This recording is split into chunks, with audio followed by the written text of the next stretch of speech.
네, 그러면 78문부터 읽고 한번 답을 해보겠습니다. 78문 먼저 읽겠습니다. 떡과 포도주가 그리스도의 실제 몸과 피로 변합니까? 아닙니다. 세례의 물이 그리스도의 피로 변하는 것도 아니고 죄 씻음 자체도 아니며 단지 하나님께서 주신 표와 확증인 것처럼 주의 만찬의 떡도 그리스도의 실제 몸으로 변하는 것은 아닙니다. 성찬의 떡을 그리스도의 몸이라고 하는 것은 성례의 본질을 나타내는 성례적 용어입니다. 여기 요리문답에 보시면 성찬의 떡을 그리스도의 몸이라고 하는 것이 무슨 말이냐 이렇게 묻고 있잖아요. 그죠? 그런데 거기에 대한 답으로 성례의 본질을 나타내는 성례적 용어다. 이런 내용이 나옵니다. 좀 이게 무슨 말인지 좀 어려운 내용인데요. 마태복음 26장 26절에 보시면 그들이 먹을 때에 예수께서 떡을 가지사 축복하시고 떼어 제자들에게 주시며 이르시되 받아서 먹으라 이것은 내 몸이니라 하시고 또 잔을 가지사 감사기도 하시고 그들에게 주시며 이르시되 너희가 다 이것을 마시라 이것은 죄 사함을 얻게 하려고 많은 사람을 위하여 흘리는 바 나의 피 곧 언약의 피니라. 이렇게 마태복음에서 주님께서 말씀하고 계시는데요. 여기서 이것은 내 몸이다. 이것은 나의 피다. 라고 하는 부분을 이제 우리가 어떻게 해석을 해야 되죠? 평소에 이런 부분들 어떻게 이해하셨었어요? 성경에 보면 이제 여러 가지 표현들이 나오거든요. 그러한 표현들이 나올 때 그걸 해석하는 방법이 있습니다. 크게 세 가지로 나눌 수 있는데요. 첫 번째가 문자적 의미, 두 번째가 상징적인 의미, 세 번째가 이제 조금 이따 알려드릴게요. 자, 예를 들어서 나는 그리스도다 이렇게 말씀 가운데 이런 내용이 있을 때 이 부분은 어떻게 해석해야 되죠?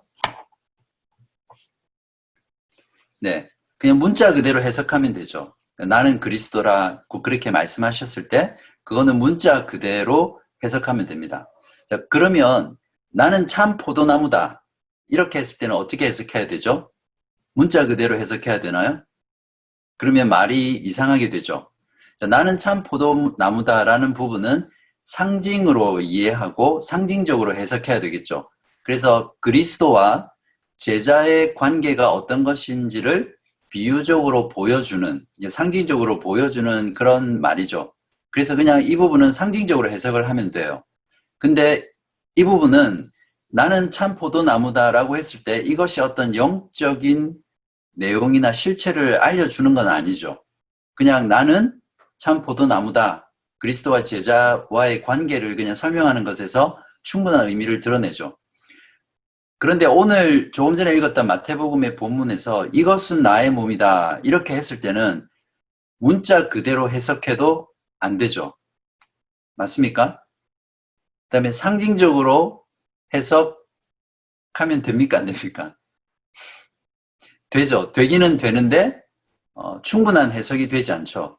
왜냐하면 이것은 나의 몸이다라고 했을 때 그 몸이 그 떡이 비유한 것이 그리스도의 몸인데 그런 상징적인 의미를 넘어서 영적인 실체를 제공해주고 있잖아요. 이것은 나의 몸이다라고 했을 때 그래서 문자적이거나 상징적으로 해석해서는 안 되고 이것은 성례전적으로 해석해야 된다. 그렇게 표현하는 겁니다. 그래서 여기에서 교리문답에서 성례의 본질은 이제 성례전적인 의미를 가지고 있다라는 뜻이 이런 의미입니다.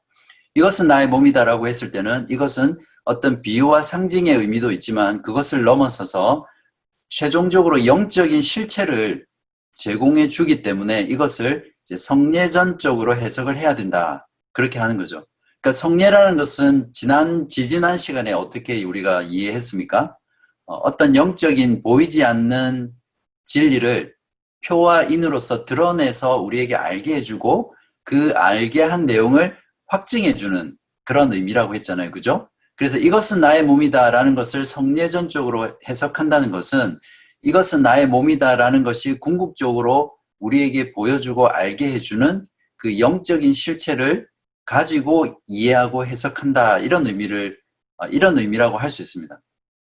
네, 그러면 여러분 이해가 이제 되시겠죠?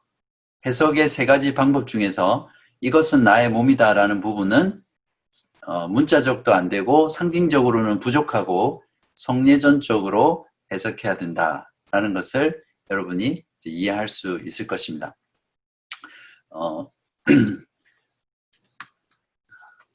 스크린을 쉐어하려고 하니까 이게 매끄럽지가 않네요. 자, 창세기 17장 10절에 보시면요. 너희 중 남자는 다 할례를 받으라. 이것이 나와 너희와 너희 후손 사이에 지킬 내 언약이니라. 너희는 포피를 베어라. 이것이 나와 너희 사이에 무엇이라고요? 언약의 표징. 그러니까 할례라는 것, 포피를 베는 것이라는 이 구절의 의미가 하나님과 하나님의 선택한 이스라엘 백성 사이에 하나님과 하나님의 백성, 또 하나님의 백성과 하나님 아버지와의 관계를 확증해주는 어떤 그런 언약의 표시라는 것을 나타내주죠. 그러니까 단순히 문자 그대로가 아니고 상징적이 아니고 영적인 실체를 제공해주는 그런 말씀이죠. 이렇게 해석을 해야 된다는 거죠. 네, 그 다음엔 출애굽기 12장 11절에서 13절에 보시면 너희는 그것을 이렇게 먹을지니 허리에 띠를 띠고 발에 신을 신고 손에 지팡이를 잡고 급히 먹으라. 이것이 여호와의 유월절이니라. 내가 애굽 땅을 칠 때에 그 피가 너희가 사는 집에 있어서 너희를 위하여 표적이 될지라. 내가 피를 볼 때에 너희를 넘어가리니 재앙이 너희에게 내려 멸하지 아니하리라. 여기 있는 이 말씀도 유월절 예식이 가지고 있는 영적인 의미들을 설명해 주고 있거든요. 그래서 그러한 의미들을 최종적으로 가지고 이러한 구절들을 해석해야 분명한 그 성경의 의도를 우리가 이해할 수 있습니다. 고린도전서 10장 1절 계속해서 보시면 형제들아 나는 너희가 알지 못하기를 원하지 아니하노니 우리 조상들이 다 구름 아래에 있고 바다 가운데로 지나며 모세에게 속하여 다 구름과 바다에서 무엇을 받았다고요? 세례를 받고 다 같은 신령한 음식을 먹으며 이제 이 음식은 무엇이었죠? 이스라엘 백성들이 광야에서 40년 동안 하늘에서 내려온 만나를 먹은 것을 말하죠. 그리고 다 같은 신령한 음료를 마셨으니 이는 그들을 따르는 신령한 반석으로부터 마셨음에 이스라엘 백성들이 물이 없어서 하나님께 원망했을 때 모세가 바위를 쳐서 거기서 터져 나오는 물을 먹었잖아요. 이제 그런 것들이 궁극적으로 무엇을 가리킨다고요? 그 반석은 곧 그리스도라라고 하면서 이 사도 바울은 구약에 있었던 이스라엘 백성들의 그 사건을 성례전적으로 이렇게 설명하고 있거든요. 이런 구절들을 우리가 성례전적 해석에 적용하시면 이렇게 해석해야 되는 거구나 라는 것들을 여러분이 잘 하실 수 있을 겁니다. 자, 이제 지금 보시는 이 도표는 제가 적어드린 대로 이성호 교수님이 쓰신 특강 하이델베르크 요리문답에 나와 있는 도표를 제가 가져왔습니다. 그래서 성찬에 대한 잘못된 생각들 해서 세 가지가 나와 있는데요. 조금 전에 했던 성경을 해석할 때 문자적이거나 상징적인 것으로만 해석을 했을 때는 그러한 본문들을 온전히 이해할 수 없거든요. 그래서 그런 잘못된 해석에서 성찬에 대한 잘못된 생각들이 나옵니다. 이제 그러한 부분들 이제 세 가지를 이제 설명하고 있는데 이제 첫 번째가 화채설입니다. 그러니까 로마 캐톨릭에서 주장하는 성찬의 의미죠. 조금 전 우리가 읽었던 78문의 요리문답이 그리스도의 몸과 피를 상징하는 떡과 잔이 실제로 그리스도의 몸과 피로 바뀝니까? 라고 물었을 때 아니라고 대답했잖아요. 그런데 화채설은 실제로 그리스도의 몸과 피가 떡과 잔이 그리스도의 몸과 피로 변화된다라고 그렇게 이해합니다. 그래서 그것을 화채설이라고 해서 설명하거든요. 이제 이 부분에 대한 부분은 뒤에 80문에서 다시 다루겠습니다. 그 잘못된 성찬에 대한 생각이죠. 이제 두 번째는 이제 루터파에서 주장하는 건데요. 공제설이라고 그렇게 부릅니다. 그러니까 떡과 잔을 우리가 받을 때 그리스도의 실제 몸과 피로 그것이 바뀌지는 않지만 하늘에서 그리스도의 몸과 피가 그 떡과 잔에 임재한다는 겁니다. 그래서 그 떡과 잔 안에, 떡과 잔과 함께, 떡과 잔 아래에 실제로 그리스도의 몸과 피가 임재한다, 같이 공존한다, 이제 그렇게 해서 공제설이라고 부릅니다. 이제 이건 역시 캐톨릭에서 조금 바뀐 내용인 것 같지만 굉장히 유사하고 성경에 대한, 성찬에 대한 이해에 있어서 이제 잘못 이해한 부분이죠. 즉 성찬에서 제공되는 떡과 잔의 피에 대한 해석의 오류에서 나오는 것이라고 할 수 있죠. 그 다음에 세 번째는 기념설인데요. 상징설이라고도 그렇게 말을 합니다. 주로 쯔빙글리라는 종교개혁자가 이제 이러한 내용들을 주장을 했었고요. 오늘날 대부분의 복음주의 교회들에서 재세례파는 지금 언급 안 해도 될 것 같고요. 많은 복음주의 교회 안에서 오늘날 성찬에 대한 이해를 어떻게 받아들이고 있냐면 기념설로 받아들이고 있습니다. 그러니까 하나의 상징이라는 거죠. 해석을 할 때 그리스도의 몸과 피를 상징하는 떡과 잔은 그리스도의 몸과 피를 이렇게 상징하는, 기념하는 것이다. 이제 거기에서 머무는 거죠. 그래서 그것이 가지고 있는 어떤 실제적인 영적인 실체까지 나아가지 않고 단순히 그리스도의 죽으심을 기념하는 것이다. 이제 거기까지만 이제 이해하고 있는 성찬에 대한 생각입니다. 이제 이렇게 화채설, 공제설, 기념설 이제 세 가지는 성경적인 성찬에 대한 이해에 있어서 잘못됐거나 좀 부족한 그런 해석이라고 볼 수 있습니다. 그리고 견해이기도 하고요. 자, 이제 그러면 이제 78문은 정리되셨죠? 이제 크게는 실제로 떡과 잔이 그리스도의 몸과 피로 바뀌지 않는다라는 부분에서 제가 설명을 드렸고, 또 이러한 성경 구절을, 말씀을 우리가 이해할 때 성례전적으로 해석을 해야 성찬에 대한, 떡과 잔에 대한 온전한 의미를 이해할 수 있다. 이제 이것이 78문의 내용입니다. 자, 이제 79문을 한번 살펴보겠습니다. 자, 제가 읽겠습니다. 질문을. 그렇다면 왜 그리스도는 떡을 그의 몸이라고 하시고 잔을 그의 피 혹은 그의 피로 세우는 새 언약이라고 말씀하십니까? 또한 바울 사도도 왜 그리스도의 몸과 피에 참여하는 것에 대해 말합니까? 자, 여러분이 답해 보십시오. 그리스도께서 그렇게 말씀하신 데에는 중요한 이유가 있습니다. 마치 떡과 포도주가 육신의 생명을 유지시키듯이 십자가에서 달리신 그의 몸과 흘리신 피가 우리 영혼을 영생으로 이끄는 참된 양식과 음료라는 사실을 가르치려 하셨습니다. 더 나아가서 그리스도께서는 눈으로 볼 수 있는 이러한 표와 보증으로서 우리에게 다음을 확신시키려 하셨습니다.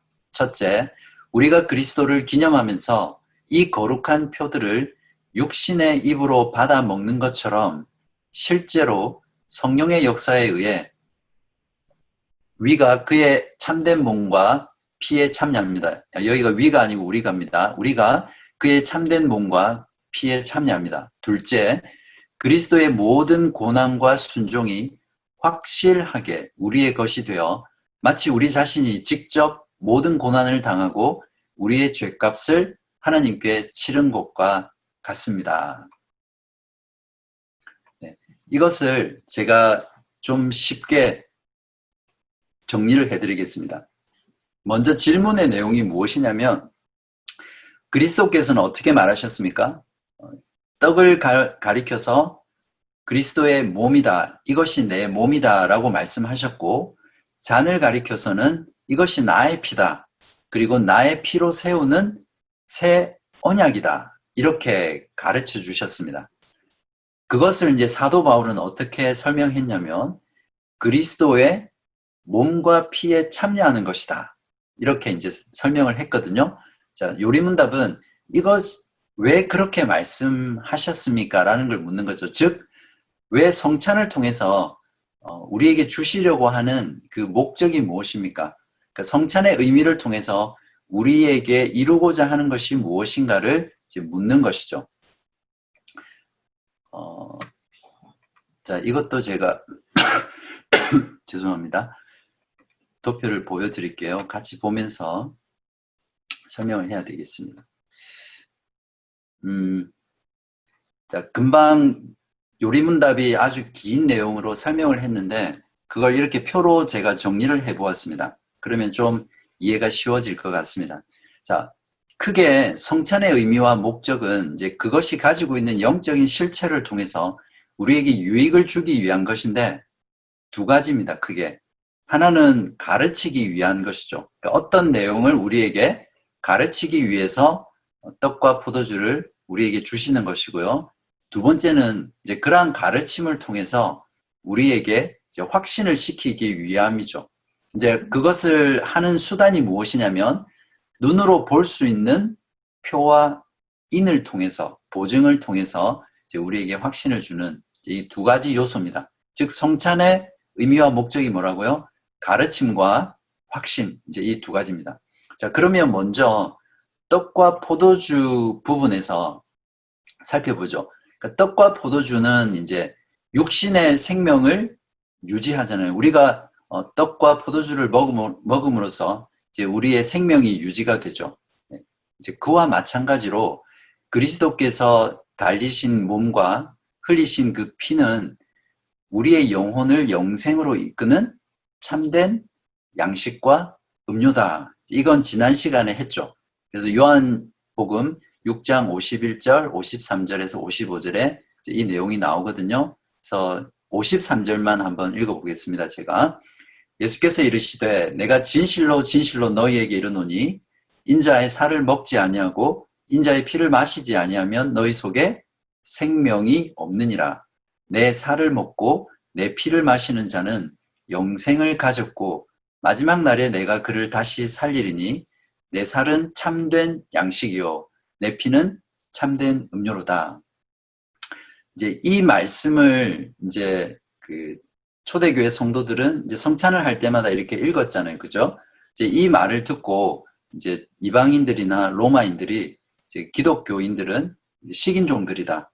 이렇게 말 그대로 문자 그대로 이해한 거죠. 식인종이라고 하면서 이제 핍박하고 왕따를 시키고 그런 배경들이 있습니다. 여기서도 이러한 구절들을 문자 그대로 이해한다든지 또는 상징으로만 이해한다면 이 말이 가지고 있는 진정한 의미를 우리가 알 수 없겠죠. 이제 계속해서 보겠습니다. 이제 여기서부터는 우르시누스가 추가적으로 교리문답에서 덧붙인 그런 내용이거든요. 그러니까 떡과 포도주를 우리가 입으로 받아 먹잖아요. 그죠? 그런 것처럼 믿음을 영혼의 입으로 비유했습니다. 제가 이 부분을 이렇게 보면서 참 마음에 와닿더라고요. 믿음이라는 것을 우리 영혼의 입이라는 거죠. 그래서 떡과 포도주를 우리가 성찬 때 받을 때 믿음으로, 영혼의 입인 믿음으로 받는 것이다. 이렇게 설명을 해줍니다. 또한 떡과 포도주를 어떻게 먹습니까? 이제 떡을 떼어서 먹죠. 그죠? 잔은 이제 하나의 잔으로 이렇게 나누어서 먹는데 어쨌든 떡은 떼어서 먹잖아요. 이제 그런 것처럼 우리가 꼭 알아야 될 게 뭐냐면 이제 성찬식 때 이제 떡을 이렇게 지금은 현대교회에서는 이제 사람이 많고 편리상 이제 전병 같은 거 이미 그 떼어져 있는 그런 것들을 이렇게 그냥 집어 먹잖아요.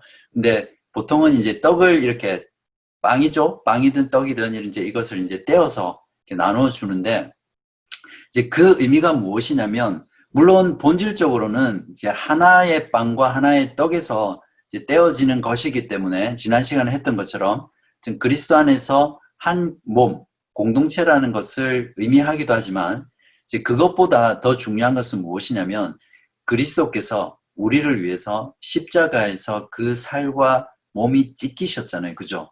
채찍으로 맞으시면서 그 살점이 떨어져 나가고 또 십자가에 못이 손과 발에 못이 박히면서 그 살들이 패이고 또 마지막에 창으로 찔리면서 그 살점이 떨어져 나가면서 피를 흘렸던 그런 그리스도께서 십자가에서 찢기신 그 몸을 이제 상징하는 거죠. 그래서 성찬 때 우리가 그 떡이 떼어지는 것들을 보면서 아, 그리스도의 찢기신 그 몸이 나를 위해서 찢기신 몸이구나. 그 흘리신 피가 나를 위해서 흘리신 피구나라는 것을 눈으로 생생하게 우리가 알 수 있는 거죠. 이러한 그 영적인 의미를 우리가 온전히 알고 있다면 그 성찬을 통해서 그리스도의 그 십자가의 희생의 죽음을 이렇게 생생하게 우리가 보고 이해하고 믿을 수 있는 것이죠.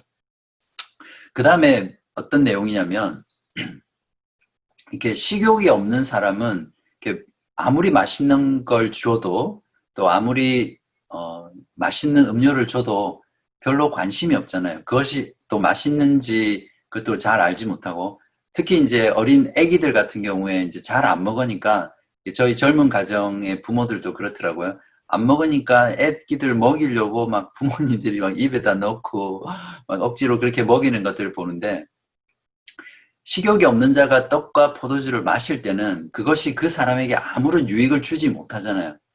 그런 것 못하잖아요. 그죠? 그래서 그 배가 고프고 또 목이 마른 상태를 만들어야 또 그런 상태에 있어야 정말 그 떡과 그 포도주가 맛있잖아요. 그리고 그 사람 마음 가운데 그 사람 몸 가운데 실제적인 유익을 주고요.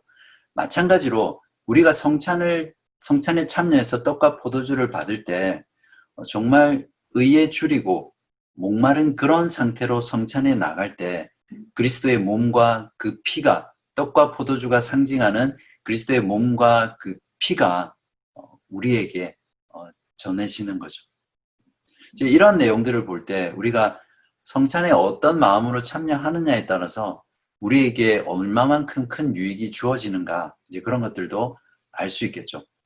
마지막으로 또 이제 뭐 한국은 떡이지만 원래는 빵이잖아요, 그죠? 팔레스타인 지역의 이스라엘 백성 유대인들은 근데 그 빵이라는 그 한 덩어리가 만들어지기 위해서는 수많은 곡식의 낫알들이 이렇게 갈아져야 되잖아요. 갈아져서 파우더가 돼야 되죠. 밀가루가 되어서 이제 그것을 가지고 빵을 만들잖아요. 그러니까 수많은 곡물들이 갈아져서 하나의 빵을 만들고 또 포도주를 만들려면 이제 와인을 만들려면 이제 많은 포도를 으깨서 그것을 걸러내서 이제 숙성시킨 뒤에 발효시킨 뒤에 그것이 와인으로 만들어지잖아요.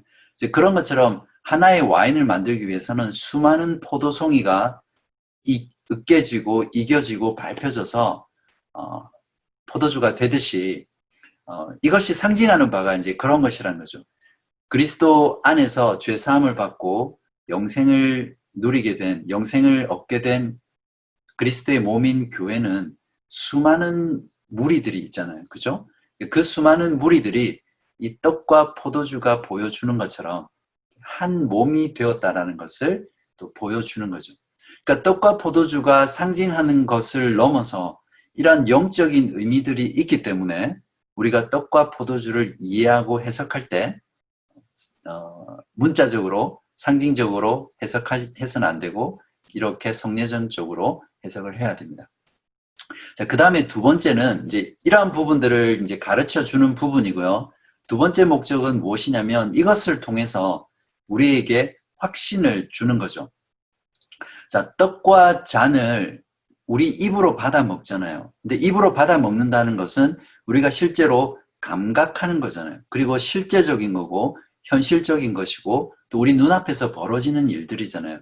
이제 그런 것처럼 이것이 그 떡과 잔이 보여주는 그 영적인 실체가 이렇게 실제적이고 사실적이라는 것을 이제 우리가 깨달음으로써 우리가 믿는 바를 이제 확신하게 되는 거죠.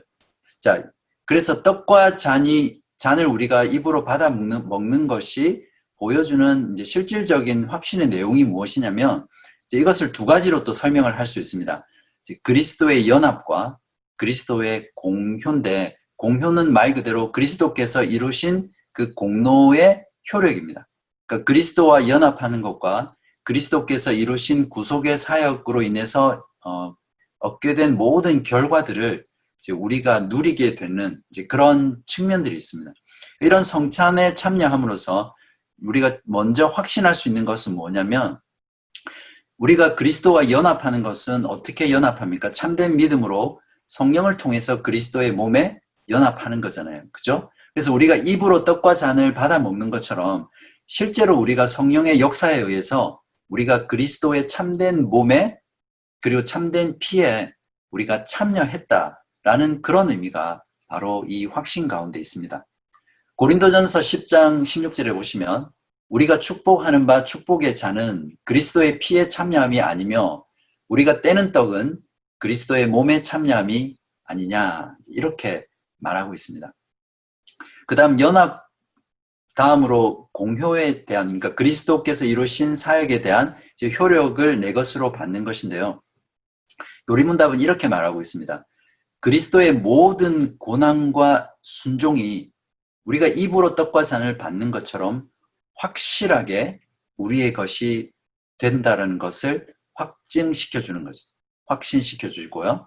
그 다음에 두 번째가 무엇이냐면 마치 우리가 하나님 앞에 우리의 죄값을 치르기 위해서 고난당하고 또 하나님 앞에 우리의 죄값을 치르기 위해서 우리가 죽은 것처럼 그리스도의 모든 고난과 죽음이 우리의 것이 된다는 것이죠. 이것이 성찬을 통해서 우리가 확신할 수 있는 정말 큰 유익이죠. 로마서 6장 5절에서 6절에 보시면 만일 우리가 그의 죽으심과 같은 모양으로 연합한 자가 되었으면 또한 그의 부활과 같은 모양으로 연합한 자도 되리라. 우리가 알거니와 우리의 옛사람이 예수와 함께 십자가에 못 박힌 것은 죄의 몸이 죽어 다시는 우리가 죄에게 종노릇하지 아니하려 함이니 이렇게 말하고 있습니다. 네. 여러분 잘 따라오고 계세요? 네. 너무 슬라이드만 보니까 제 얼굴이 좀 보고 싶으셨을 것 같은데 다시 이제 80문 우리가 한번 다루어 보겠습니다. 80문 제가 읽겠습니다. 여러분이 또 한번 답해 보시기 바랍니다.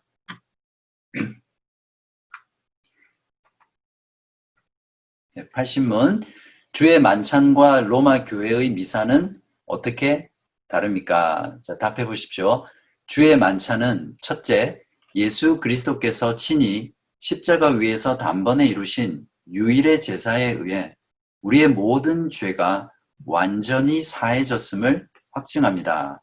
둘째, 성령에 의해 우리는 그리스도에게 연합되었으며 그의 참된 몸은 지금 하늘에 있고 하나님 우편에서 우리의 경배를 받으심을 확증합니다.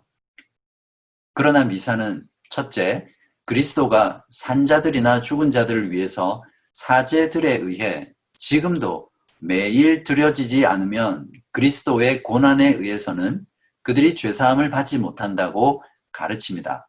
둘째, 그리스도는 떡과 포도주의 형체 속에서 몸으로 존재하기 때문에 그 속에서 경배를 받아야 한다고 가르칩니다.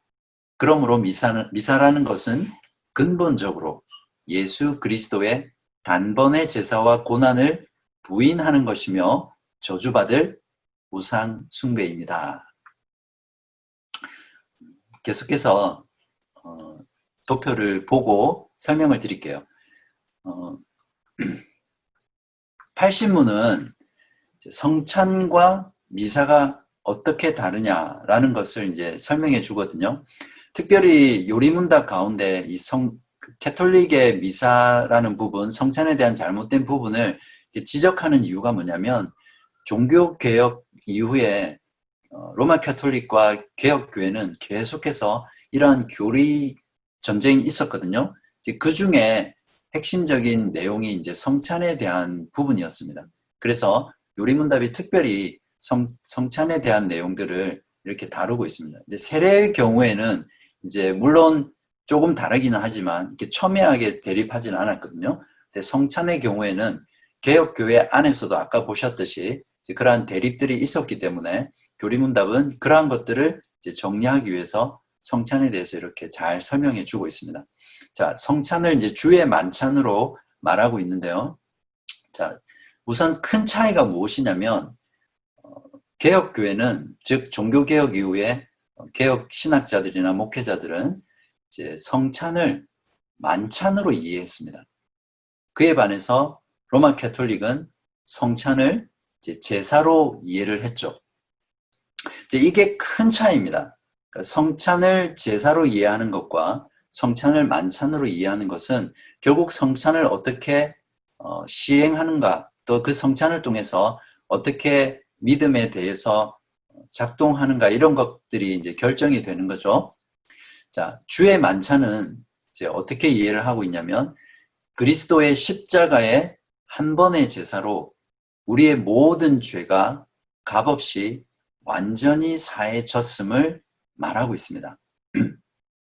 히브리서 7장 27절에 보면, 그는 저 대제사장들이 먼저 자기 죄를 위하고 다음에 백성의 죄를 위하여 날마다 제사 드리는 것 같이 할 필요가 없으니 이는 그가 단번에 자기를 드려 이루셨음이라. 여기서 단번이라는 것이 중요하거든요. 그리스도의 속죄의 제사는 단 한 번 유일하게 드려져서 모든 것들을 완성하는 제사라는 것을 잘 이해해야 합니다.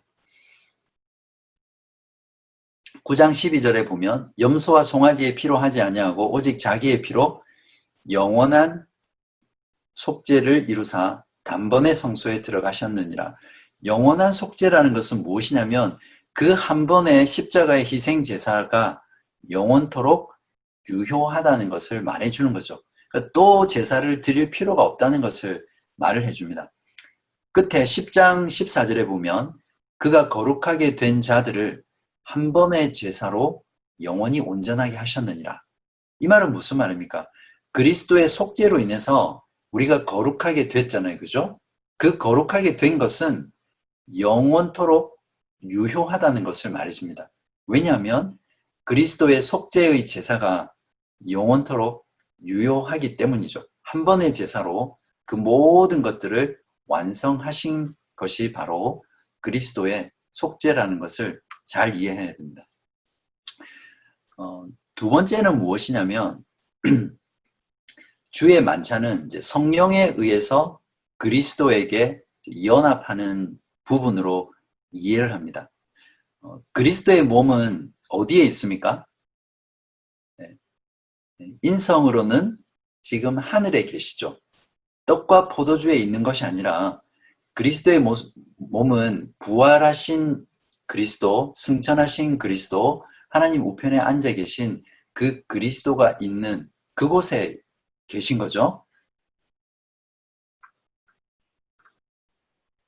네, 골로새서 3장 1절, 지난주 설교 본문이었는데요. 1절에 보면 그러므로 너희가 그리스도와 함께 다시 살리심을 받았으면 위의 것을 찾아라 라고 하면서 이제 위의 것을 찾아야 될 이유를 이렇게 설명합니다. 거기는 이제 거기라는 것은 위를 말하고 하늘을 말하겠죠. 거기는 그리스도께서 하나님 우편에 앉아 계시느니라. 즉 그리스도께서는 그분의 인성으로는 이 땅 가운데 있는 것이 아니라 하나님 우편, 그 초월의 하나님이 계신 그곳에 지금 인성을 입고 계십니다. 이거는 지난번에 우리 그리스도에 대해서 사도신경 때 이제 했기 때문에 여러분 이제는 잘 이해하실 거라고 생각합니다.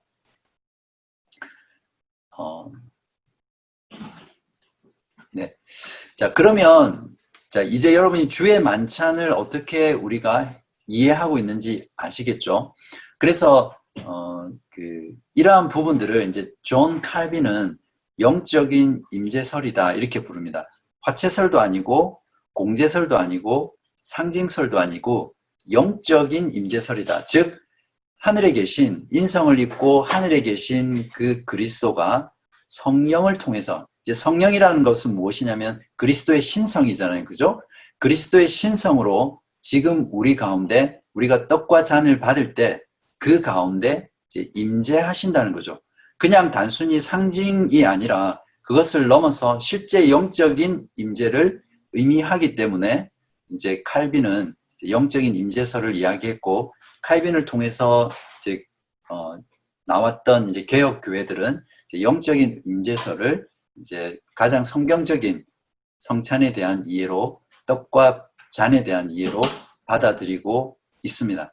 그리고 실제로 우르시누스나 하이델베르크 요리문답을 작성한 우르시누스나 또 올리비아누스는 칼빈의 영향을 이제 굉장히 많이 받았던 사람이죠. 그리고 프리드리 3세 같은 경우에도 이제 그 사람은 어떤 그 기존의 루터파라든지 또 종교개혁자들이 말한 또 쯔빙길리가 말한 어떤 그런 내용들을 가지고 성찬의 입장을 정리한 게 아니라 그런 모든 이론들을 뒤로하고 자신이 정말 성경이 무엇이라고 말하는지 성찬에 대해서 연구하기 위해서 거의 불철주야 식음을 전폐하고 성경을 연구했대요. 이제 그 연구 결과 자신의 결론이 뭐냐면 바로 이 영적인 임재설, 칼빈이 가르쳐준 이러한 성찬에 대한 이해가 가장 성경적이다라고 하면서 이제 우르시누스와 올레비아누스에게 그 하이델베르크 요리문답을 이제 승인을 했거든요. 그런 내용으로 여러분이 주의 만찬을 이해하시면 되고요. 그러면 미사라는, 그러니까 카톨릭에서 말하는 미사라는 부분은 이제 어떻게 이해를 하고 있는지 보시면 우리가 진짜 성경에서 말하는 주의 만찬이 무엇인지 반대로 이해할 수 있습니다. 미사라는 말은 간단히 말하면 이제 몇 가지 견해들이 있는데요. 가장 공감할 수 있는 견해는 무엇이냐면 이제 초대 교회 때 또 고대 교회 때 이제 공적인 주일 모임이 2부로 구성이 되어 있었다고 합니다. 그래서 이제 일부 모임이 마치면 이제 집사의 역할, 집사 직분을 가지고 있는 이제 사람이 이제 앞에 나와서 광고를 했습니다. 자, 그래서 자, 초신자 분들은 이제 돌아가십시오. 이제 이렇게 말을 했습니다. 이제 그게 라틴어로 이제 해산이라는 말이 무엇이냐면 해산이라는 말인데 이제 그것을 라틴어로 표현하면 미사 그렇게 표현하거든요. 그래서 이제 그러한 이제 초대 교회 때 모임 때마다 중간에 미사라는 말을 외치고 그 다음에 이제 성찬식을 가졌거든요. 이제 그러한 어떤 교회의 전통 사제가 날마다 그리스도를 드려야만 이제 산자와 죽은 자의 죄가 사해진다고 했거든요. 그러니까 사제가 매일매일 그리스도를 드리는 제사를 해야만 이제 죄가 사해지는 거예요. 이제 이러한 가르침은 무엇이냐면 예수 그리스도의 단번의 제사와 또 고난을, 그러니까 단번의 제사를 통해서 이루신 죄사함과 그리스도의 고난을 철저하게 부인하는 행위거든요.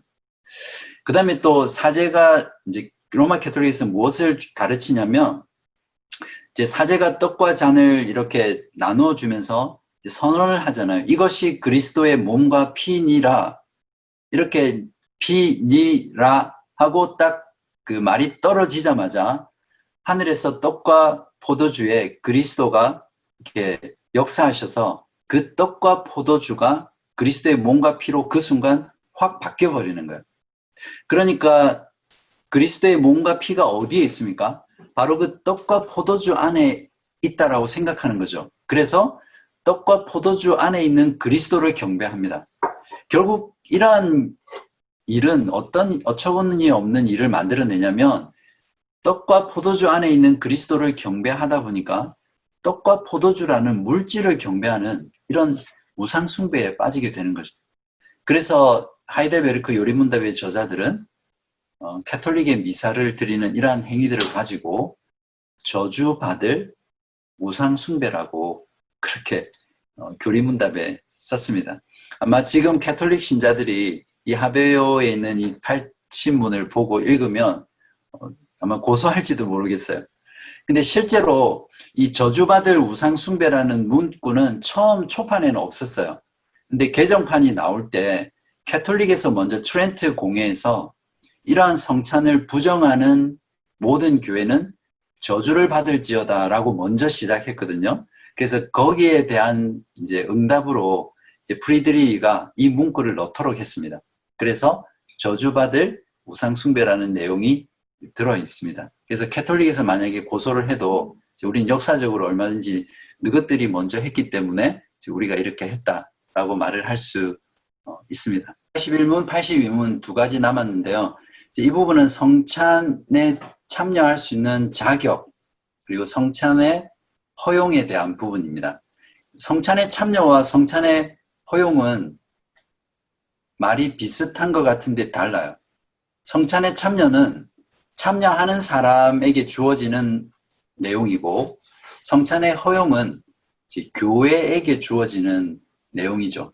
그러한 부분을 이해를 가지고 이제 81문 또 시작해 보겠습니다.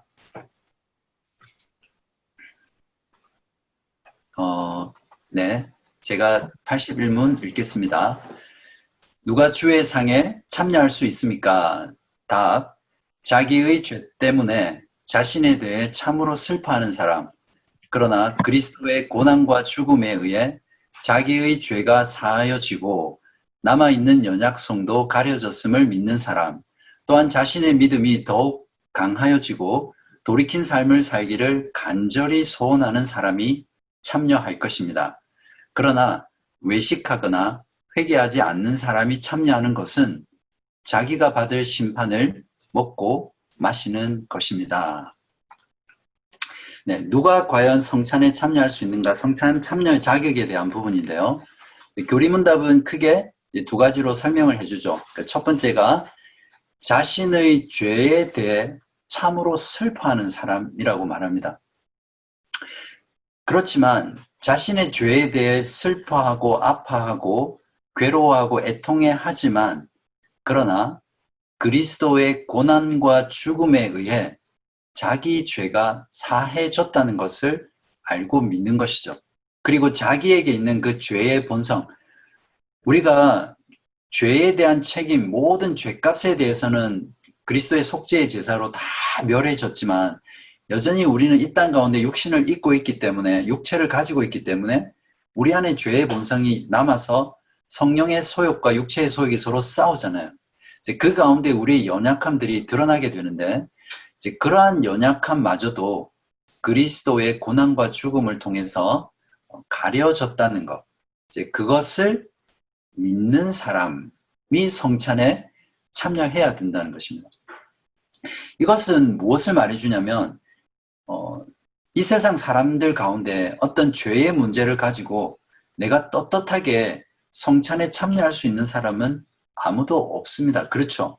그래서 내가 여전히 내가 가지고 있는 그 연약함, 또 죄에 져서 절망하고 탄식하는 그러한 모습들, 또 죄로 인해서 아파하고 또 자격 없는 것 같은 그런 마음이 들 때조차도 성찬에 참여해야 된다는 거죠. 왜냐하면 바로 그러한 사람들을 통해서 그리스도께서 십자가에서 죽으신 그 희생의 제사가 그들을 위해서 그들의 죄를 용서하고 그들의 연약함마저도 가려졌다는 것을 깨닫고 알도록 하기 위해서 주어진 것이거든요. 그래서 어떤 사람은 저도 옛날에 그 성찬에 참여하지 않을 때가 있었어요. 그러니까 그 주에 잘 못 살았다든지 제가 생각되기 죄책감이 잘 해결이 안 되면 성찬을 이제 받지 않았거든요. 세례 교인이었음에도. 근데 그럴 때일수록 오히려 성찬에 참여해서 그리스도의 그 희생 제사가 이루신 그 놀라운 죄 용서와 또 우리의 모든 연약함들까지도 주께서 가려주시고 그것마저도 덮어주시는 그 은혜를 누리는 것이 성찬의 중요한 목적이거든요. 그렇게 혹시 여러분들도 앞으로 성찬에 참여할 때 그 전에 이러한 부분 때문에 성찬에 참여하지 않으셨다면 오히려 그리스도의 행하신 일, 이루신 그 속죄의 사역에 의지해서 그것을 믿음으로 참여하는 거죠. 그래서 믿음이 이러한 성찬을 통해서 강화되는 거죠. 두 번째 성찬 참여의 자격은 무엇이냐면 자신의 믿음이 더 강해지기를 간절히 소원하는 자입니다. 두 번째는 내가 죄된 삶, 거룩하지 못한 삶, 경건하지 않은 삶에서 돌이켜서 하나님이 기뻐하시는 삶으로 이렇게 나아가기를 간절히 원하는 삶. 속도는 더딜지 모르지만 또 자주 넘어지고 쓰러지기는 하지만 매일매일 조금씩 그리스도를 닮아가려고 그리스도의 형상을 따라서 거룩해져 가려고 마음 가운데 그러한 소원이 있는 사람이 성찬에 참여해야 된다. 이렇게 말하고 있습니다. 어떻게 보면 하이델베르크 교리 문답에서 가르치는 성찬의 참여 자격이 너무 높은 것 아닌가. 이렇게 하면 누가 성찬에 참여할 수 있을 것인가 이런 의문이 들지도 모르겠어요. 그런데 이 내용을 잘 곱씹어 보면 결국 성찬이 가지고 있는 의미 또 주님께서 성찬을 통해서 우리에게 주시고자 하는 그 목적 또 그것을 통한 유익이 무엇이냐면 바로 믿음을 가지고 이러한 의미들을 가지고 이러한 마음으로 참여할 때 성찬이 우리에게 가장 큰 은혜로 다가오잖아요. 그죠? 사실 이러한 부분들이 없으면 죄에 대해서 뭐 아파하거나 슬퍼하는 마음도 없고 또 내 믿음이 더 견고해지고 성숙해지고 강해지려는 마음도 없고 또 내 삶 가운데 힘들지만 나를 죽이고 그리스도를 닮아가려고 하고 경건하게 살려고 하고 거룩해 가려고 하는 그 열망이 없는 사람이 그냥 수동적으로 의식이니까 앉아서 그 떡과잔을 받아 먹고 그냥 끝낸다면 그것은 아무런 유익이 되지 않는 것이죠. 그러니까 어떻게 보면 성찬 참여의 자격은 성찬을 통해서 진정한 하나님의 은혜를 누릴 수 있는 사람이 누구인가를 우리에게 보여주는 그런 내용입니다. 그러니까 결코 조건이 까다롭거나 너무한 것이 아니라는 것을 아시길 바라고요. 여러분께서도 앞으로 성찬에 참여할 때 이런 마음, 정말 나의 죄에 대해서 아파하고 또 그 죄에 대해서 슬퍼하는 마음, 사실 위로부터 거듭난 사람, 성령을 통해서 중생한 사람은 우리 안에 새로운 본성이 생기거든요. 그 새로운 본성이 뭐죠? 그 하이델베르크 초창기에 했었는데 바로 죄에 대해서 아파하고 슬퍼하고 죄를 내 삶 가운데 끊어내려 하는 거죠. 지난주 설교처럼 내 본성 가운데 그 죄를 죽이는 그러한 삶을 살고 싶어 하는 이제 열망들이 생깁니다. 이제 그것이 이제 성찬 참여 자격인데요. 우르시누스는 이렇게 말했습니다. 성찬 참여에 대해서 오직 참된 믿음과 회개 가운데 사는 자만이, 다시 한 번 더요. 오직 참된 믿음과 회개 가운데 사는 자만이 주의 성찬에 나아 와야 하고 오직 그들만이 그리스도의 값 있는 손님들이다. 네, 이렇게 말을 했습니다. 성경 구절을 같이 읽으면 좋겠습니다.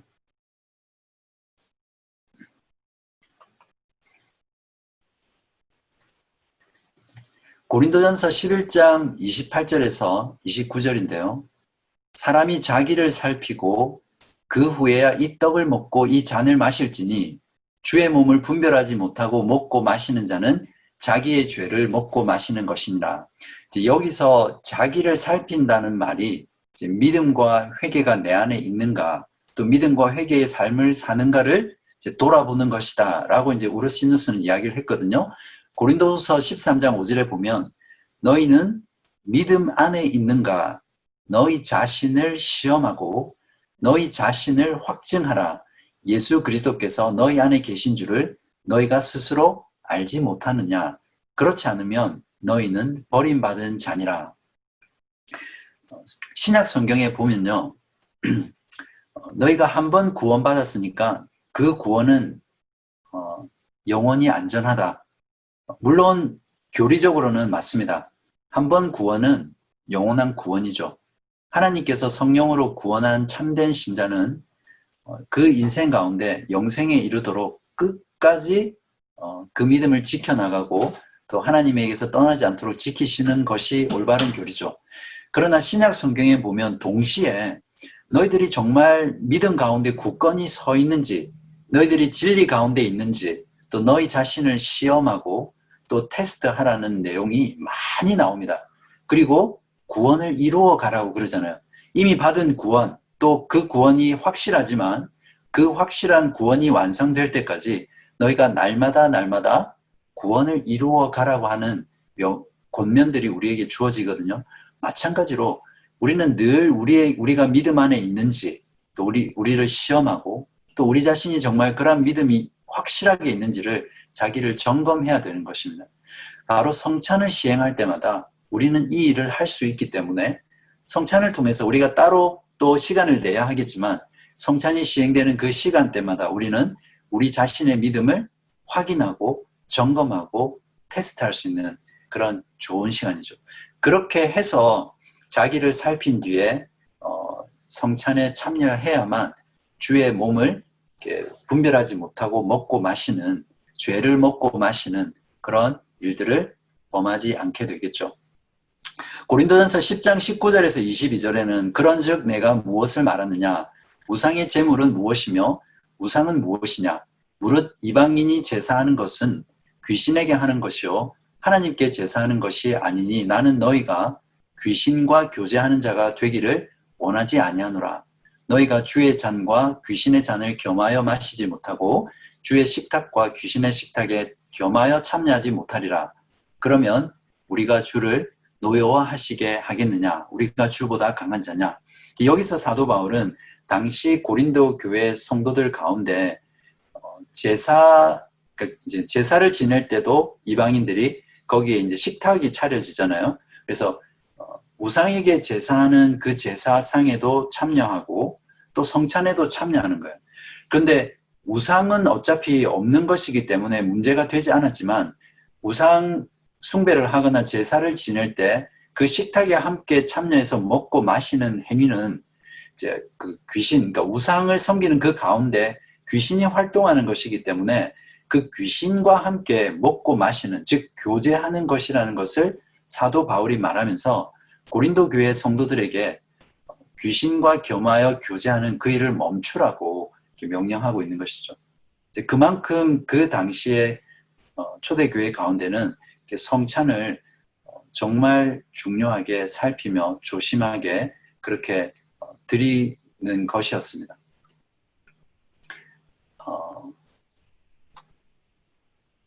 자, 그런 의미에서 이제 성찬에 참여할 수 있는 나이가 있습니다. 보통 오늘날 복음주의 많은 교회들이 뭐 어린이든 누구든 상관없이 그냥 그날 모인 사람들에게 이렇게 전부 다 대부분 주더라고요.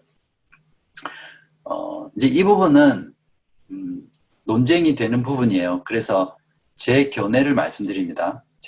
제가 옳다고 생각하는 견해인데, 이제 조금 전에 성찬의 의미와 또 성찬의 유익을 얻기 위해서 우리가 어떤 마음으로 어떤 자격으로 참여해야 되는지, 또 그러니까 성찬에 참여하기 위해서 자기 자신을 이렇게 분별하는, 살피는 그런 것들을 근거로 해서 봤을 때 성찬에 참여할 수 있는 나이는 최소한 자신을 살피고 주님의 죽으심을 기념할 수 있는 그런 연령이 되었을 때, 또 분명하게 성찬에 참여하면서 그 떡과 잔을 통해서 내가 죄로 인해서 슬퍼하고 또 그리스도의 죽으심을 통해서 내 죄가 사해졌고 또 내 믿음이 그것을 통해서 강해지고 거룩하게 되려고 하는 그런 분명한 성찬의 의미와 자세를 가지고 있는 나이가 되어야만 이제 참여할 수 있다라고 저는 생각합니다.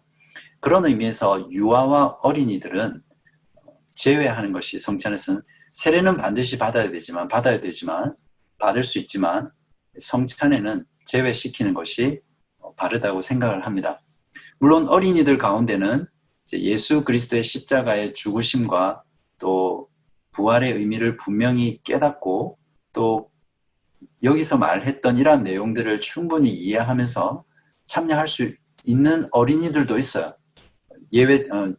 드물지만 그런 사람이 있습니다. 제가 알던 한국에 있는 목사님은 초등학교 때 회심을 했다고 하더라고요. 그러니까 초등학생이라고 복음을 이해하지 못하는 건 아니에요. 어쨌든 이제 일반적으로 이제 이러한 내용들을 이해할 수 없거나 자신을 살필 수 없는 나이의 유아들이라든지 어린이들은 성찬에서 제외시키는 것이 맞다라고 저는 생각을 하고요. 우르시누스 같은 경우에 이렇게 이야기했습니다. 교회의 어린이는 신자의 수에는 포함되기는 하지만 주님의 성찬에 참여는 허용하지 말아야 한다라고 이렇게 권면했습니다. 자, 이제 마지막으로 82문 다루겠습니다. 조금 전 81문에서는 성찬의 참여의 자격에 대해서 다뤘죠. 자, 이제는 허용에 대한 부분을 다루도록 하겠습니다. 자, 자신의 고백과 생활에서 믿지 않음과 경건치 않음을 드러내는 자에게도 이 성찬이 허용됩니까? 답해 보십시오. 아닙니다. 그렇게 되면 하나님의 언약이 더럽혀져서 하나님의 진노가 모든 회중에게 내릴 것입니다. 그러므로 그리스도와 그의 사도들의 명령에 따라 그리스도의 교회는 천국의 열쇠를 사용하여 그러한 자들이 생활을 돌이킬 때까지 성찬에서 제외시킬 의무가 있습니다.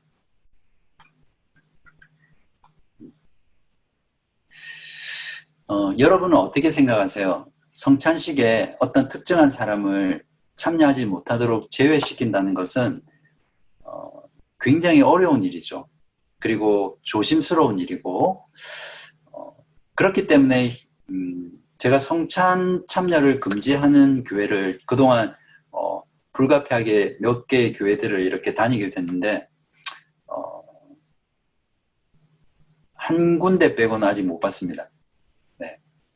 그래서 교리문답은 분명히 성찬에 참여시키지 말아야 할 사람이 누구인지를 말하고 있는데 고백과 생활에서, 즉 고백이라는 것은 뭐냐면 믿음에 대해서 말하죠. 그리고 생활이라는 것은 그 믿음에서 나오는 이제 행위죠. 그죠? 그래서 고백과 생활에서 믿지 않음과, 그러니까 죄송합니다. 그러니까 믿는다라고 고백하지 않는 사람, 불신자를 말하겠죠. 그러니까 고백과 생활에서 믿지 않음과 그 다음에 믿는다고 하더라도 그 믿음대로 경건한 삶이 나타나지 않는 사람은 이제 성찬에 참여시키면 안 된다라고 말을 하고 있습니다.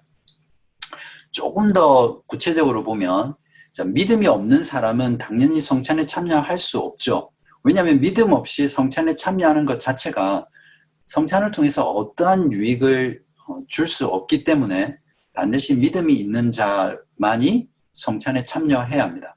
물론 교회 모임 가운데 성찬이 이루어지기 때문에 지금 같은 경우에 이제 성찬을 받지 않지만 이제 성찬에 참여하는 성도들을 보면서 또 그때 이제 앞에서 목회자가 말하는 그 복음의 말씀을 통해서 복음을 들을 수는 있겠죠. 그러나 직접 떡과 잔을 먹으면서 그리스도의 몸과 피에 성령으로 연합하고 참여하는 일은 해서는 안 되는 거죠. 그래서 믿음이 없는 자는 참여시키면 안 되고요. 그 다음에 다른 교훈을 믿는 자, 믿음이 있다라고 하면서 거짓된 복음, 거짓된 진리를 계속 주장하고 또 그것을 믿고 그것이 자기의 믿음이라고 고백하는 사람은 이제 그것을 분별해서 그 사람은 성찬에 참여하지 못하도록 해야 됩니다. 뭐 극단적인 예로 이제 조금 전에 캐톨릭 신자가 만약에 조금 전 나눴던 그런 미사의 내용을 가지고 우리 모임에 와서 성찬에 참여한다고 했을 때는 그 사람은 성찬에 참여하지 못하도록 막아야 합니다. 왜죠? 그 사람이 고백하는 믿음과 우리가 고백하는 믿음은 서로 다르고 또 그 사람이 알고 있는 성찬은 하이델베르크 요리문답에 나와 있는 대로 저주받을 우상 숭배의 마음으로 하는 것이 되기 때문에 결코 같이 성찬상을 받을 수 없습니다. 이제 그렇기 때문에 거짓된 진리를 가르치고 고백하는 자, 그런 사람에게는 성찬을 금지시켜야 되죠. 그리고 실제로 다음 시간에 좀 다루겠지만 거짓 진리나 거짓 복음을 가르치는 거짓 교사라든지 이단이라든지 잘못된 교리를 교회 안에서 성도들에게 계속 말하고 가르치는 자는 이제 징계의 대상이 되죠. 결국 교회의 이야기를 듣지 않을 때는 이제 출교하는 이제 그런 것에 해당하기 때문에 당연히 성찬에 참여할 수 없는 것이죠. 그 다음에 두 번째는 무엇이냐면 내가 믿는다라고 고백하지만 그 믿음이 실제 삶에서 나타나지 않는 사람들 있죠. 이것은 실제 삶에서 정말 모든 말씀을 다 지켜서 산다 이런 의미보다 내가 그리스도의 죽음과 부활을 믿고 내가 새로운 피조물이 되었기 때문에 내 삶에서 죄를 멀리하고 거룩하고 경건한 삶, 또 하나님의 교회 공동체에서 성도의 교제를 나누는 삶, 이제 이런 것들이 있는데 이제 그런 것들을 그냥 무시하는 거예요. 나는 믿어. 예수님이 나를 위해서 죽으시고 부활하셔서 믿는다라고 하는데 실제로 믿는 자의 모습과 삶이 나타나지 않는다면 그 사람의 믿음은 당연히 거짓되다고 할 수 있겠죠.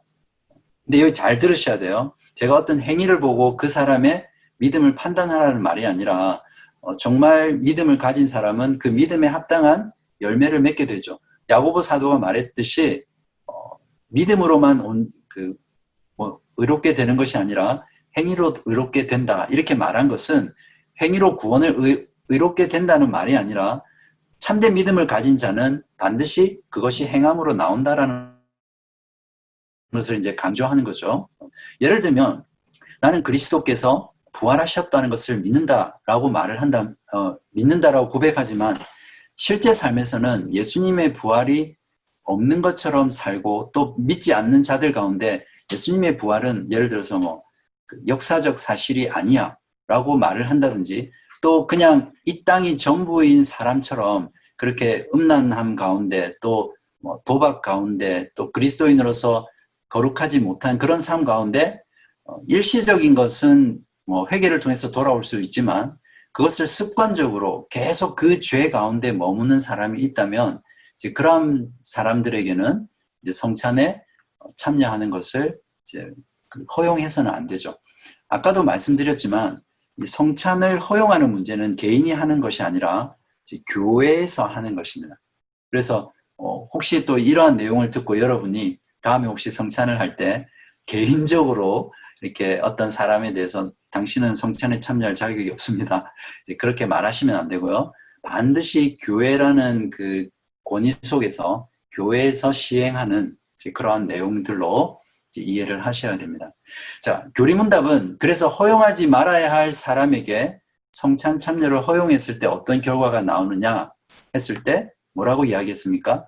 하나님의 진노가 모든 회중에게 내린다라고 선언하면서 그 이유가 하나님의 언약이 더럽혀졌기 때문이다. 이렇게 말을 했습니다.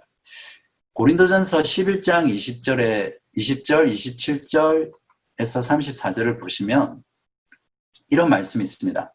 이제 고린도 교회 안에는 이제 성찬을 바르게 시행하지 않아서 교인들 간에 분란이 많았잖아요. 그죠? 그리고 갈등도 많았고, 이제 거기에 대해서 사도 바울이 지적하면서 했던 내용입니다. 그런즉 너희가 함께 모여서 주의 만찬을 먹을 수 없느니 너희들이 차라리 그렇게 성찬을 시행할 거면 성찬을 하지 말라. 이렇게 말하고 있습니다.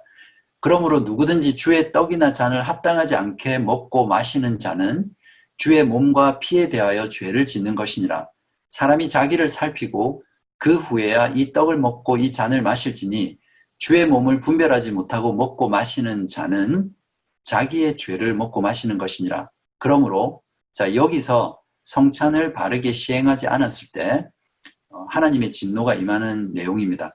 그러므로 너희 중에 악한 자와 병든 자가 많고 잠자는 자라는 건 이제 죽음을 이야기하거든요. 잠자는 자도 적지 아니하니 우리가 우리를 살폈으면 판단을 받지 아니하려니와 우리가 판단을 받는 것은 주께 징계를 받는 것이니 이는 우리로 세상과 함께 정죄함을 받지 않게 하려 하시니라.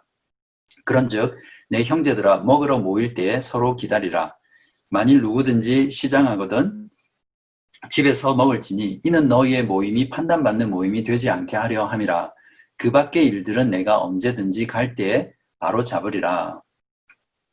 네, 여기에서 보면 이제 실제로 고린도 교회는 성찬을 경홀히 여기고 성찬을 통해서 하나님의 백성들이 한 몸이 되어서 그리스도의 피와 살에 참여하는 그런 의미들을 무시하고 자기중심적이고 이기적으로 또 자신의 배만 채우는 그런 식으로 성찬을 가졌기 때문에 실제로 하나님께서 고린도 교회에 이제 징계의 의미로, 즉 어떤 죄에 대한 죄책으로 인해서 징벌을 하신 것이 아니라 이제 징계죠. 하나님께서 사랑하시는 자와 교회를 회개하게 하고 교회를 순결하게 하기 위해서 주시는 어떤 그런 징계로서 고린도 교회에 이제 질병도 있었고 성도들 가운데 심지어는 이제 그 잠자는 자, 즉 죽는 사람도 그 당시에 있었음을 알 수 있습니다.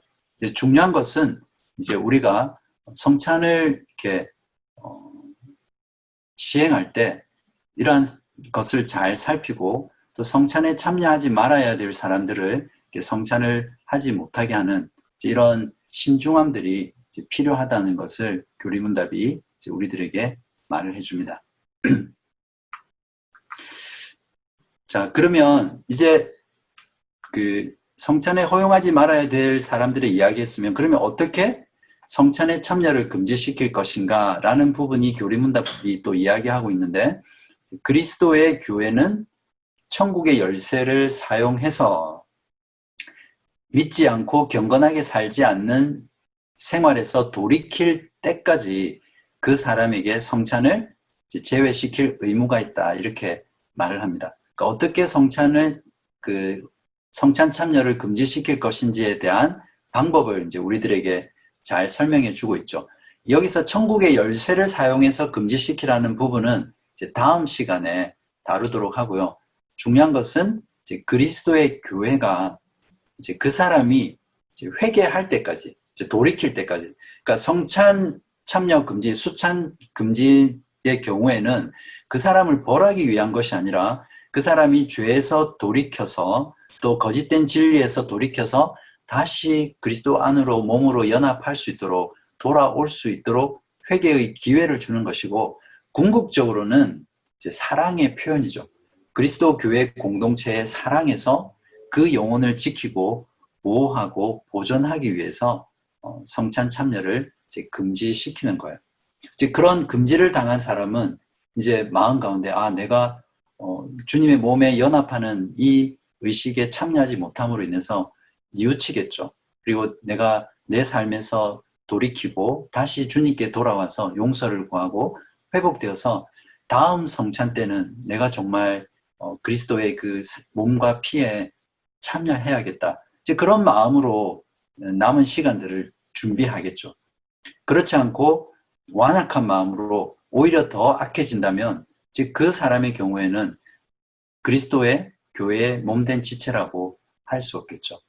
요즘같이 현대의 교회는 이제 어떤 교회 안에서 잘못을 했을 때 이제 성찬의 참여를 금지시키면 그냥 어떻게 합니까? 교회가 여기만 있냐 이러면서 이제 다른 교회로 가죠. 그래서 엄밀한 의미에서는 오늘날 이제 이런 성찬의 참여를 막는다라든지 뭐 다음 시간에 할 징계라든지 권징이라든지 이런 것들이 이렇게 시행되기 참 어려운 그런 시대입니다. 성찬의 정당한 용도가 있는데요. 이제 첫 번째는 이건 간단히 설명드릴게요. 그냥 모든 교회 회원이 참여하는 공적인 정규 모임에서 성찬을 시행해야 되고요. 즉 주일 모임에서 시행해야 되죠. 모든 교회 성도들이 모이는 자리니까요. 그 다음에 믿는 자들만 해야 되고요.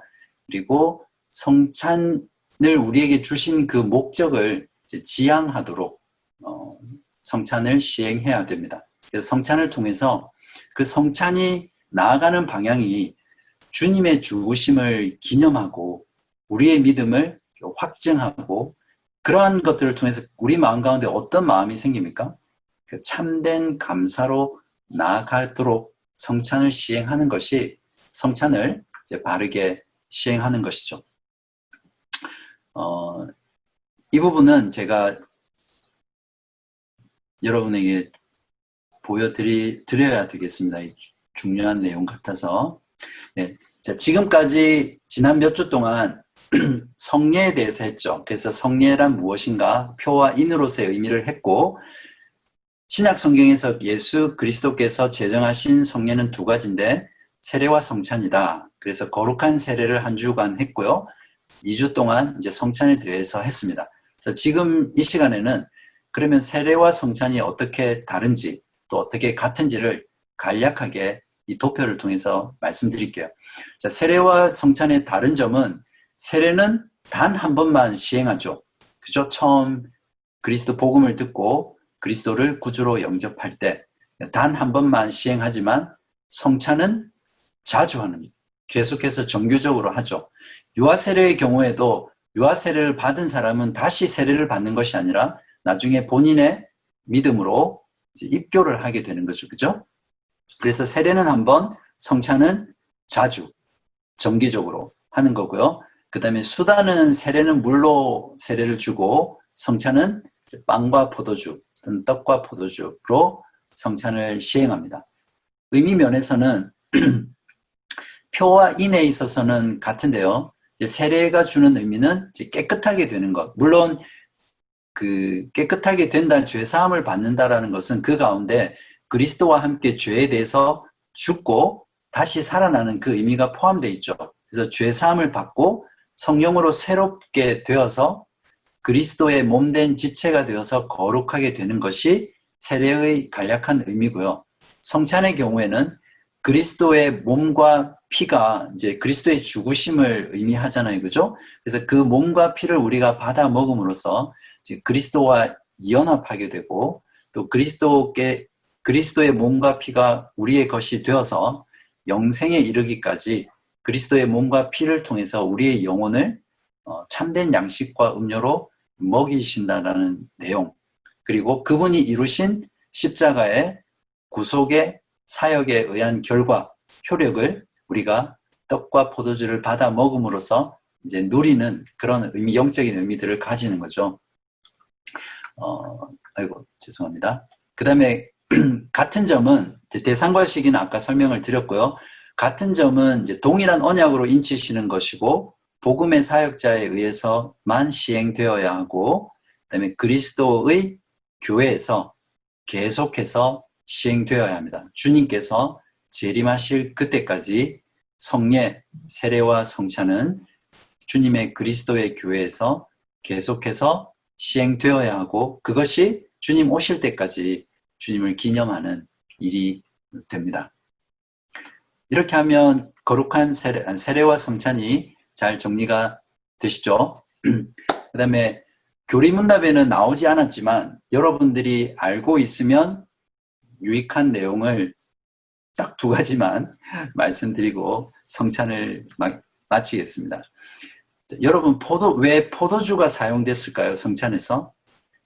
떡은 분명히 우리의 일용할 양식이잖아요. 그죠? 그러면 몸과 물이라고 하는 게 더 낫지 않나요? 우리가 일상적으로 먹는 음료는 물이잖아요. 그래서 떡과 물로 성찬을 할 수 있는데 왜 잔의 포도주를 사용했을까요? 이것은 포도주가 붉은색이기 때문에 그리스도의 보혈을 의미한다. 그래서 포도주를 썼다라고 하는 것은 개연성이 없습니다. 떡과 몸이라는 것 사이에는 서로 관련성이 없잖아요. 맞습니까? 마찬가지로 포도주와 피는 서로 유사성이 없습니다. 그런데 포도주가 쓰인 이유는 무엇이냐면 포도주는 유대인들도 그렇지만 구약 성경에도 그렇고 잔치 때 사용하는 거죠. 또 혼인 때 사용하는 음료고 사람의 마음을 즐겁고 기쁘게 하는 그런 것으로 표현되어 있습니다. 맞습니까? 그래서 포도주는 축제의 성격을 가지고 있습니다. 이것을 무엇을 말해주냐면 칼빈도 이러한 부분을 잘 설명했는데요. 성찬이라는 것은 그리스도의 찢기신 몸과 흘리신 피를 기념하면서 슬퍼하고 아파하고 그렇게 하면서 끝나는 게 아니라는 거예요. 저도 이렇게 옛날에 성찬식 할 때 보면 그 반주를 엄청 슬픈 반주를 해주잖아요. 그러면 막 제 죄에 대해서 막 이렇게 생각나면서 너무 슬퍼가지고 막 눈물 뚝뚝 흘리면서 주님 죄송합니다. 막 이렇게 회개 기도하고 그렇게 하다가 이렇게 끝난 경우가 많았던 것 같아요. 근데 성찬의 본질적인 의미는 그 죄사함을 통해서 십자가의 제사를 통해서 주께서 이루신 그 놀라운 구원이라는 거죠. 또 주님과 다시 교제할 수 있게 된 그 영적인 현실, 또 구속의 현실 때문에 성찬은 기쁨과 즐거움을 상징하는 것이에요. 그것을 잘 표현해 주는 것이 바로 포도주이기 때문에 포도주를 물 대신 포도주를 사용했다라고 우리가 이해하면 왜 떡과 포도주를 사용했는지 생각할 때 더 큰 풍성한 의미들을 우리가 가질 수 있습니다. 시간이 초과됐네요. 조금 늦게 시작했는데 그래도 이게 중요하니까 양해를 구하고 할게요. 아까 고린도 교회 성도들을 보면 그러니까 우상 숭배 드렸던 제사를 드렸던 식탁과 성찬의 식탁을 겸하여 드릴 수 없다라고 이제 금지시켰잖아요. 고린도 교회나 초대교회 당시에는 지역 공동체에서 이제 어떤 그 조직이 있었어요. 근데 그 조직에 속하지 않으면 뭐 사회적 활동이나 정치적 활동이나 경제적 활동을 할 수 없는 그런 시대였거든요. 근데 그 지역 공동체마다 어떤 특정한 신에게 제사를 드리는 제사 공동체였습니다.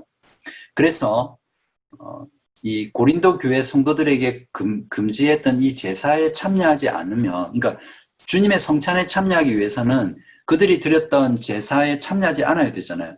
그러면 결국 어떻게 되냐면 그 공동체에서 고립되고 왕따를 당하게 돼요. 그 당시 공동체는 어떤 질병이라든지 장례라든지 경제적인 어려움이 있을 때 그래서 도와주던 그런 공동체였는데 이제 거기에 속할 수 없으니까 이제 여러 가지 면에서 큰 희생을 치러야 했습니다. 당시의 성도들은 공무원이 될 수 없었는데요. 공무원이 된다라는 의미는 이제 제사를 대신 드리는 그 일을 했다고 합니다. 그렇기 때문에 그리스도인은 정치적으로도 어떤 공무원이라든지 공직에 나아갈 수 없는 그런 상황이었고, 또 네로 황제 때는 성찬에 참여하면 이제 순교를 당하는 그런 때였습니다. 그래서 주님의 성찬에 참여하기 위해서 순교를 당하는 사람도 있었습니다. 이것이 무엇을 말해주냐면 우리가 참된 믿음으로 그리스도의 몸과 피에 연합해서 그분을 먹고 마시는 일, 그분의 연합 가운데, 그분의 임재 가운데 들어가는 그러한 성찬에 참여하는 그것을 통해서 그 당시 신앙인들의 참된 신앙을 드러냈고, 그리스도를 믿고 따른다는 것, 또 그리스도를 주로 고백하고 주님을 위해서 살아가는, 주님을 믿고 살아가는 그 삶 자체가 이 세상 가운데 많은 것들을 희생하고 포기하고 또 고난과 핍박을 감내해야 되는 그런 희생을 요구했던 것이었거든요. 그러니까 그런 것들을 각오하고 주님을 따랐던 그 초대교회 당시에 그 신앙은, 성도들의 신앙은 얼마나 순수하고 순결하고 참되겠습니까? 그러니까 오늘날 우리 안에 믿음이 이제 그런 부분들이 많이 약화되어 있지만 이러한 성찬 참여에 요구되는 큰 희생들을 돌아보면서 우리의 신앙이 어떤 건지 그런 것들을 돌아볼 수 있을 겁니다. 마지막으로 이제 다시 성찬에 대해서 하려면 언제 할지 모르기 때문에 제가 꼭 말씀드리고 싶은 내용입니다. 성찬은 우리가 성찬을 시행할 때마다, 참여할 때마다 우리에게 종말론적인 신앙을 우리에게 가지도록 해줍니다. 그리고 그 종말론적인 신앙을 우리의 일상 속에서 계속해서 가질 수 있도록 동기를 부여해주고 또 그러한 신앙을 유지하도록 해주거든요. 누가복음 22장 15절에서 17절에 보면 예수님께서 이렇게 제자들에게 말했습니다. 이르시되 내가 고난을 받기 전에 너희와 함께 이 유월절 먹기를 원하고 원하였노라. 내가 너희에게 이르노니 이 유월절이 하나님의 나라에서 이루기까지 다시 먹지 아니하리라 하시고 이에 잔을 받으사 감사기도 하시고 이르시되 이것을 갖다가 너희끼리 나누라. 이 장면은 예수님께서 십자가에 죽으시기 전에 이제 유월절을 이제 제자들과 함께 기념하면서 이제 먹는 최후의 만찬이라고 부르는 내용이죠. 근데 여기에서 보면 예수님께서는 이 만찬에 참여하지 않으세요. 그렇잖아요. 유월절이 하나님의 나라에서 이루기까지는 내가 다시 먹지 아니하리라고 했기 때문에 그리스도께서는 이 만찬에 본인께서는 참여하지 않으세요. 그래서 예수님께서 이 만찬에 참여할 때는 바로 하나님의 나라가 도래할 때, 그때까지 주님은 그 만찬을 유보시킨 것이죠. 그래서 우리가 성찬에 참여할 때마다 우리는 어떤 마음을 가져야 되냐면 주님께서 다시 오셔서 주님의 나라, 하나님의 나라를 완성하실 그때 주님께서는 이 만찬의 기쁨에 주의 백성 가운데 참여하면서 그 주님의 만찬이 완성되는 것이거든요. 그래서 우리는 성찬에 참여할 때마다 바로 이 최종적으로 완성될 주님과 함께 나눌 그 최종의 주님의 만찬을 이렇게 기대하면서 바라보면서 그 성찬 때 미리 맛보는 것이고요. 그래서 우리가 성찬에 이런 마음으로 참여하게 되면 그때마다 우리의 신앙이 주님께서 이루실 그 하나님의 나라가 완성되는 때를 바라보고 그때 주님과 함께 교제하며 함께 주님의 만찬을 먹고 마실 때를 소망하게 되겠죠. 그러니까 항상 이 땅 가운데 살아가지만 우리의 시선과 우리의 희망과 소망과 기대는 주님께서 오실 그날, 주님께서 완성하실 그 하나님의 나라를 기대하고 기다리고 소망하는 신앙 가운데 살아가는 것입니다.